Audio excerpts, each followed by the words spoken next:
কিসের মিষ্টি খেলেন? মিষ্টি খায় সন্তুষ্ট না।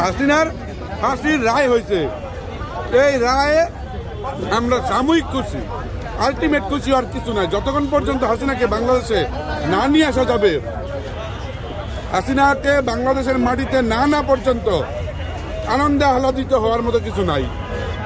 যখন আপনারা জানেন হাসিনাকে ভারতে বসিয়ে রেখে বাংলাদেশ থেকে মৃত্যুদণ্ডের রায় দেওয়া হয়েছে, এখন ওরা যদি 100 বার মৃত্যুদণ্ড দেওয়া হয়, এটা কোনো বেনিফিশিয়ারি আছে?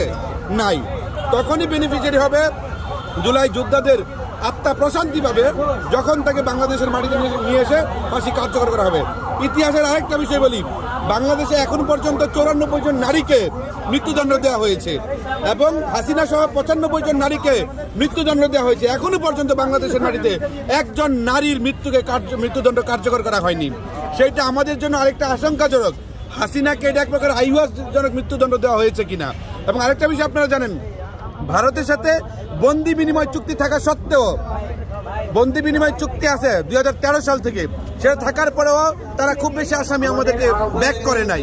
এবং আরেকটা ঘটনা ঘটেছে, ইন্টারপোলের মাধ্যমে তাকে গ্রেফতার করে তারপরে বন্দি হিসেবে বাংলাদেশে প্রেরণ করতে হবে। কিন্তু হাসিনা যেইভাবে ওইখানে শ্বশুরবাড়ি বেড়াচ্ছে, তাতে বোঝা যায় জীবন গেলেও হাসিনাকে বাংলাদেশে প্রেরণ করা হবে না। সুতরাং এই যে মৃত্যুদণ্ড, এটা যতটা না স্বস্তির, তার চেয়ে বড় বেশি সংখ্যা কিভাবে আপনারা জানেন, আওয়ামী লীগের ব্যারিস্টার সুমন সহ কতিপয় নেত্রীদের স্থায়ীভাবে জামিন দেওয়া হয়েছে। জুলাই আগস্ট অভ্যুত্থানের 1 বছর পূর্তি হলো না, এখনই জামিন দেওয়া হয়েছে। তার মানেটা কি?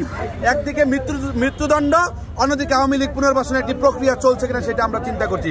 সুতরাং আমরা ধরেই নিতে পারি, আজকে হাসিনার মৃত্যুদণ্ড দিল, কামালের মৃত্যুদণ্ড দিল, এই দেশে আরো কিছু মন্ত্রী ছিল, জোনায়েদ পলককে মৃত্যুদণ্ড দিত, দেশের মানুষের মধ্যে প্রশান্তি আসতো।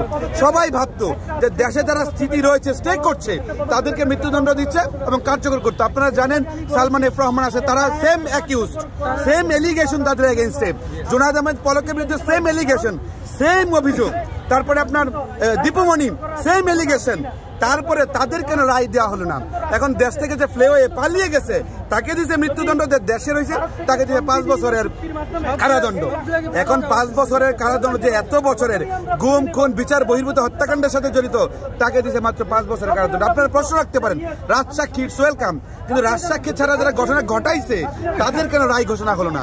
এটা আমাদের কথা হচ্ছে, এটা কোনো ফাঁকা বুলি কিনা, মূলা ঝুলানোর প্রকল্প কিনা বিচার প্রক্রিয়ার মাধ্যমে, সেটা আমাদের আবারও ভাবতে হবে। সুতরাং আমরা স্পষ্টত বলতে চাই, যতক্ষণ না পর্যন্ত আওয়ামী লীগের এমপিদেরকে গ্রেফতার করা হয়েছে তাদের রায় মৃত্যুদণ্ড না দেওয়া হবে এবং দেশে যারা স্থিতি আছে তাদের মৃত্যুদণ্ড কার্যকর করা না হবে, ততক্ষণ পর্যন্ত আমাদের মনে সংশয় শঙ্কা থাকবে।